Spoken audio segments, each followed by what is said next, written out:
Hi, this is Miss Moss, and I'm going to give you a quick overview of Chapter 7, which is going to be focusing on selecting and financing housing. Now, as you look at this chapter and you're thinking of your future, most of you probably are not going to go out and buy a house right away as soon as you graduate. Most people do have to wait 3, 4, 5 years after graduation before they get a house. So you have to look at looking at renting, what all is involved with renting. You do know that whatever money you put into a house when you're renting, that you do not get that back. You are just kind of giving your renter the money for you to be able to live there. There are some advantages with renting, the mobility.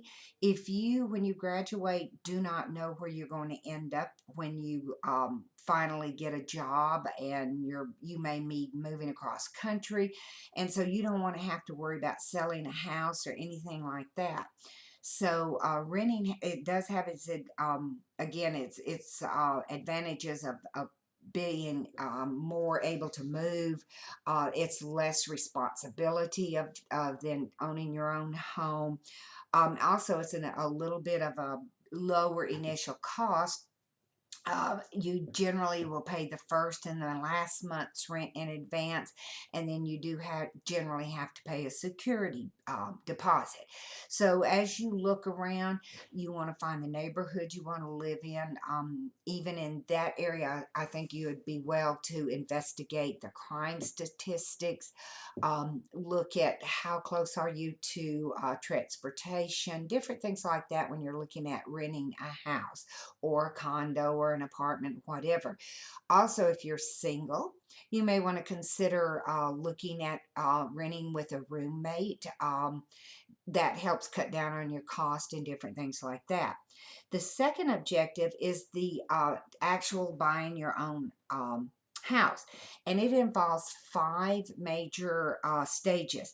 First of all, you have to determine what are the home ownership needs do I need. Now, the best advice I can give each and every one of you is do not go out and try to buy a house that matches the house that your parents now own. You have to remember that your parents have worked toward owning the home that they're in now 20, 25, 30 years, and that is not what you're going to be able to start with. Please look at buying a house that's within your means.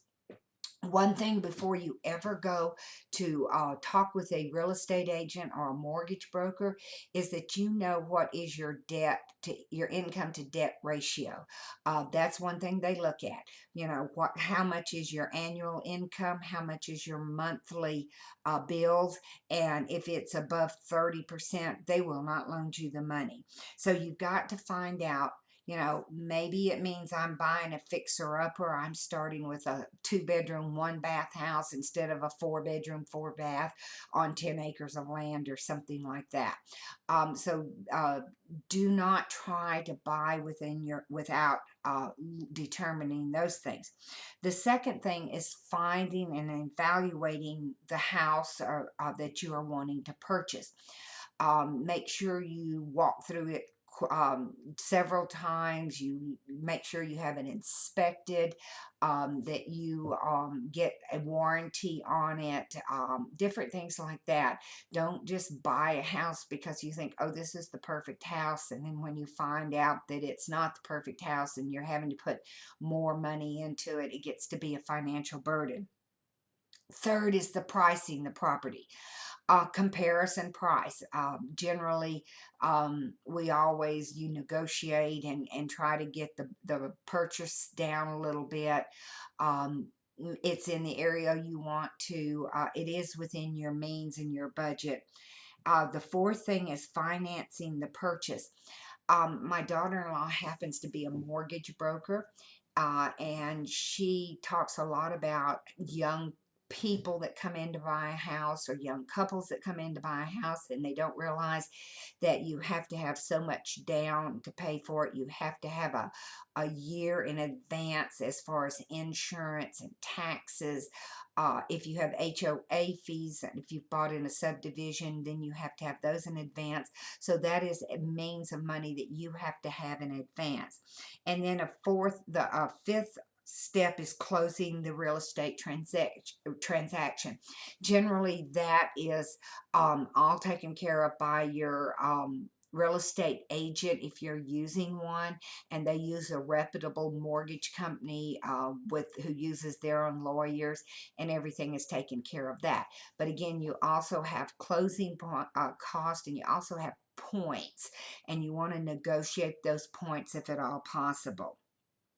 Um, some of the things that the book talks about is to determine the cost associated with purchasing a home. They include the down payment, and generally it's 20 to 25% of the cost you have to pay down. Your mortgage origination cost, closing cost, such as deed fees, prepaid interest, attorney fees, payment for the title, property taxes, surveys, escrow. All of those are money that has to come out of your pocket. So you have to make sure that you have that amount of money put up for it.